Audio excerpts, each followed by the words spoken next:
What's up guys, it's me Jan here back again with another video, and last week I insulted like 1,000 or so Dirt Rally fanboys by suggesting that there are some things that WRC8 does better than Dirt Rally 2.0, and now in a desperate attempt to get my family back, now I'll do the video the other way around. So here are 5 things that Dirt Rally 2.0 does better than WRC8.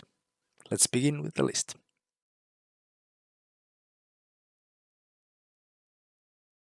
First one on the list is the car list.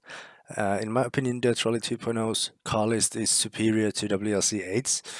For that very reason, that is a lot more widespread. There's some really old cars, front wheel drive, rear wheel drive, more powerful, less powerful, like Group 2, Group A, Group B, Group 4, all of that historic stuff is represented. And also kit cars, modern cars, R2s, R4s, R5s, 2000s, WRCs. There's a ton of cars, even RGT class is there. I mean, there's a ton of cars, and the only thing, in my opinion, that WRC8 can boast over the Rally 2.0 is the fact that they have the RC1 category, the main WRC cars that the Dirt Rally 2.0 doesn't have. As you know, they have the license, but apart from that, they have a slightly or quite hugely inferior car list with only WRC2 cars and junior WRCs, and then some select historic cars that have not been modeled maybe that greatly. I mean, they do behave a bit weirdly. And I mean, yeah, they do in Dirt Rally 2.0. Oh shit, not getting my family back. But still, regardless, I think it's far more advanced car list in Dirt Rally 2.0 than it is in WRC8.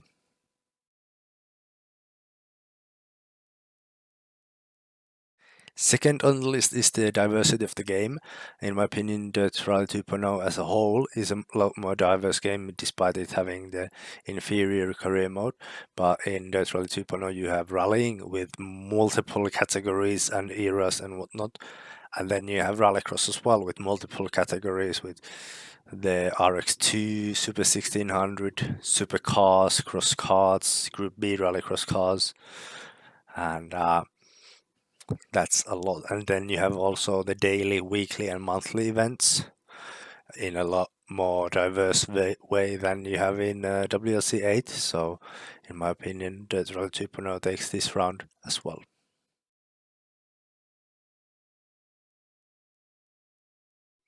Third on the list is the online multiplayer.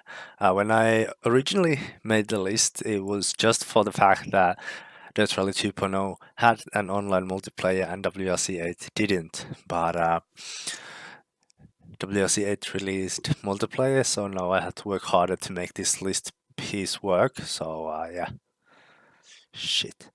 But yeah, in my opinion, Dirt Rally 2.0's multiplayer is better than in WRC8. I mean, you can have single stages, you can have longer rallies in there, you can have rallycross as well. You have 8 people and no one can hijack the lobby, so to say, unlike in WRC8.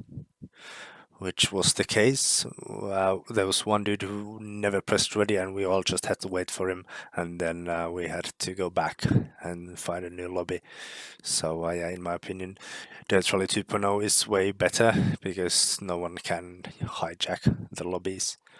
And in Dirt Rally 2.0 you can have 8 players in the lobby, and in WRC8 I really don't know. I've only had one online multiplayer session and it was that hijacked one, and after since I haven't found anyone to play it with, so it's been a bit tricky to compare the two more thoroughly. But yeah, in my opinion, Dirt Rally 2.0 does the multiplayer aspects better as well, also because there's the spectator mode.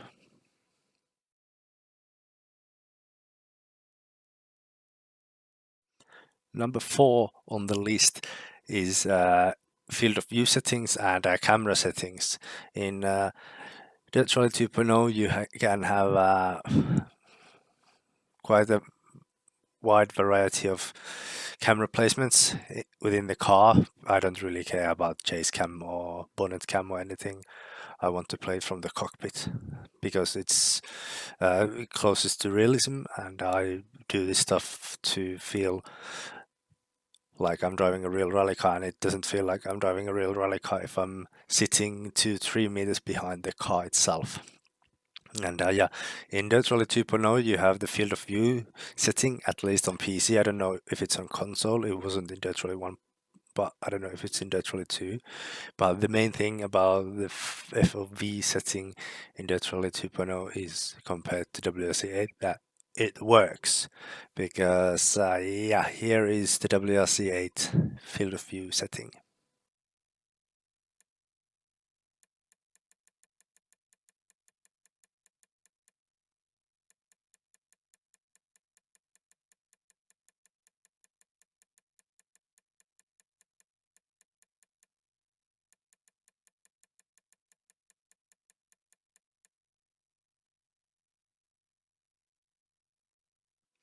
And if it were to work properly, you know, the car's interior should also change when the field of view is changed, not just the environment around the car. And also you can have multiple cars with each their own sort of like camera perspective, as long as you're in the cockpit cam. I mean, some cars require you to get closer to get a realistic view, and some cars require you to get higher or lower or tilt the seat. And it's based on each car alone, but in WRC8 you just have one view, and it goes, when you set it, it goes to the same position on all cars, and on some cars it works, and on some cars it doesn't work at all. So that's why this round also goes to Dirt Rally 2.0.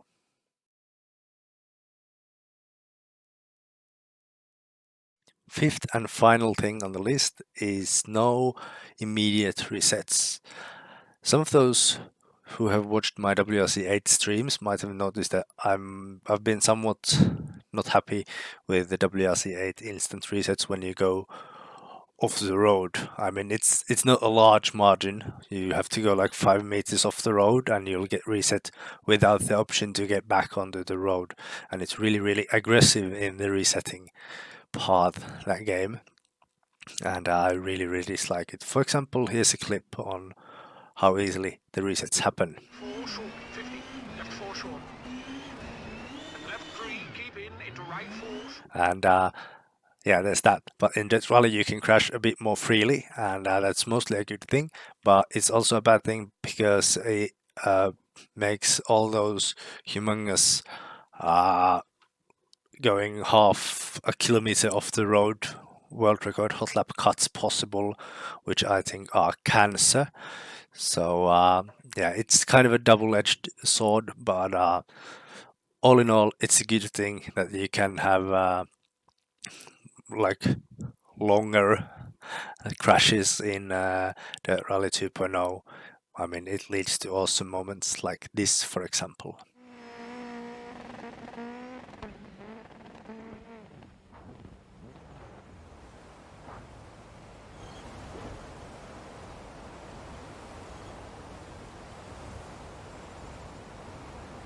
And there we have it.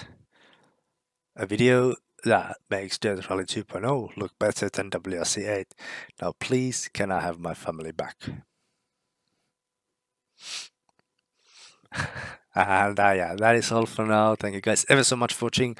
I'll see you later on. I don't know when.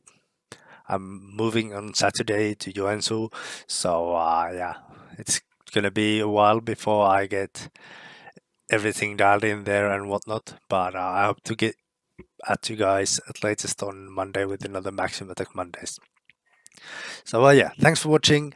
See you again. Bye bye.